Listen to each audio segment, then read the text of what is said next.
नमस्कार दोस्तों, आपका स्वागत है ज्ञान दृष्टि में।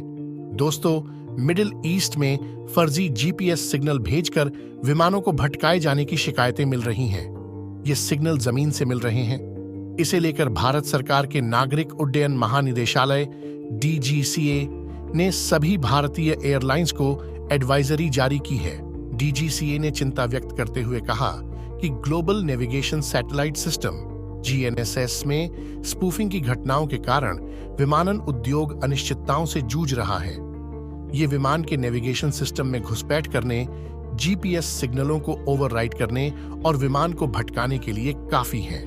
एडवाइजरी में मिडिल ईस्ट के हवाई क्षेत्र में जीएनएसएस में स्पूफिंग की बढ़ती घटनाओं पर ध्यान देने को लेकर कहा गया है।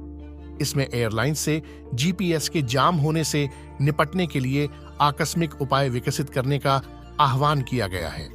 डीजीसीए ने खतरे की निगरानी के लिए नेटवर्क बनाने की भी मांग की है।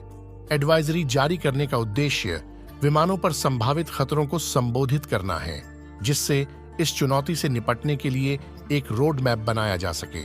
मिडिल ईस्ट के कुछ हिस्सों में उड़ान भरने वाले विमानों को शुरू में एक नकली जीपीएस सिग्नल मिलता है। इस सिग्नल के जरिए विमान के जीएनएसएस को ये गलत जानकारी दी जाती है कि वो अपने तय रास्ते से भटक चुका है। विमान के इंटरनल सिस्टम को लगता है कि वे सचमुच रास्ता भटक चुके हैं। ये सिग्नल कई बार इतने मजबूत होते हैं कि ये एयरक्राफ्ट सिस्टम की आंतरिक सुरक्षा में सेंध लगा देते हैं और विमान अपने रास्ते से भटक जाता है। इसके चलते चंद मिनटों में विमान का इनर्शियल रेफरेंस सिस्टम आईआरएस अस्थिर हो जाता है और विमान अपनी नेविगेशन क्षमता खो देता है। पायलट्स, फ्लाइट डिस्पैचर, शेड्यूलर्स और कंट्रोलर्स के एक ग्रुप ऑप्स ग्रुप के मुताबिक स्पूफिंग का खतरा सबसे ज्यादा उत्तरी इराक और अजरबैजान में है। यहाँ फर्जी जीपीएस सिग्नल भेजकर विमानों को भटकाए जाने की कई घटनाएं सामने आई हैं। हालांकि ये फर्जी सिग्नल कौन, कहां से भेज रहा है, इसकी जानकारी नहीं मिल सकी है। माना जा रहा है कि इजराइल हमास जंग के चलते इलाके में जो मिलिट्री इलेक्ट्रॉनिक वॉरफेयर सिस्टम लगाए गए हैं, उसकी वजह से सिग्नल्स जाम हो रहे हैं और स्पूफिंग हो रही है। रिपोर्ट के मुताबिक सितंबर 2023 में ईरान के पास कई कॉमर्शियल फ्लाइट्स के नेविगेशन सिस्टम खराब हो गए और एक फ्लाइट बिना इजाजत ईरान के एयरस्पेस में घुस गई थी।